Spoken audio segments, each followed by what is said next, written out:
குழந்தைகளுக்கான இலவச இருதய மருத்துவ ஆலோசனை முகாம் ஆகஸ்ட் 2 வரை கோவை KMCH மருத்துவமனையில் நடைபெறுகிறது. முன்பதிவிற்கு 8754887568.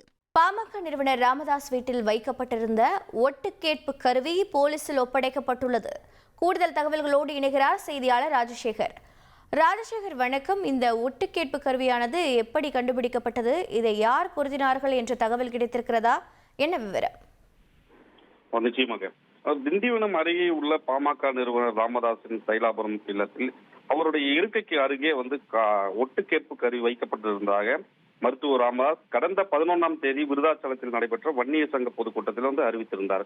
அதனைத் தொடர்ந்து பாத்தீங்கன்னா சென்னையை சேர்ந்த தனியார் துப்பறிவு நிறுவன ஊழியர்கள் கடந்த 12ஆம் தேதி 5 பேர் கொண்ட குழு பாமக நிறுவனர் ராமதாஸின் இல்லத்தில் முழுமையாக சோதனையிட்டனர். பின் அங்கு பல பேரிடம் விசாரணை மேற்கொள்ளப்பட்டது.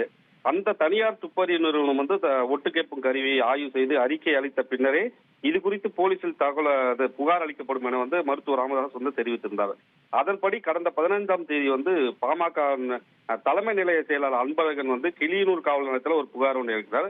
மேலும் விழுப்புரம் மாவட்டம் காவல் கண்காணிப்பாளர் அலுவலகத்திலும் இணைய வழி குற்றப்பிரிவு கூடுதல் கண்காணிப்பாளர் தினகரனிடம் அவர் புகார் அளிக்கிறார். ராமதாஸ் இல்லத்தில் அவருடைய இருக்கைக்கு அருகே ஒட்டுக்கேட்பு கருவி வைத்திருந்தார் யார் என்பதை கண்டறிய வேண்டும் என்று புகார் அளித்திருந்தார். இந்த நிலையில் பார்த்தீங்கன்னா கிளியனூர் காவல்துறையினர் மற்றும் இணைய வழி குற்றப்பிரிவு காவலர் இணைந்து தனிப்படை அமைத்து தைலாபுரம் இல்லத்தில் விசாரணை மேற்கொண்டு வந்தனர். இந்த நிலையில் கிளியனூர் காவல் ஆய்வாளர் கலையரசு தலைமையிலான தனிப்படை போலீசார் அந்த தொலைபேசி வரிசை எண்ணை சோதனை செய்து வருகின்றனர். தைலாபுரம் இல்லத்தில் லைகா சிம்முடன் வைக்கப்பட்ட ஒட்டு கேட்கும் கருவியை கிளியனூர் காவல் நிலையத்தில் இன்று தலைமை நிலைய செயலாளர் அன்பழகன் தலைமையிலான இன்று அந்த கருவி ஒப்படைத்தனர். மேலும் ஒட்டு கேட்கும் கருவியானது பேசும்போது மட்டும்தான் ஆன் ஆகும் வகையில் வடிவமைக்கப்பட்டுள்ளதாகவும் இதை யார் வைத்தது யார் விசாரிக்க வேண்டும் என்று வலியுறுத்தி கூறியுள்ளனர்.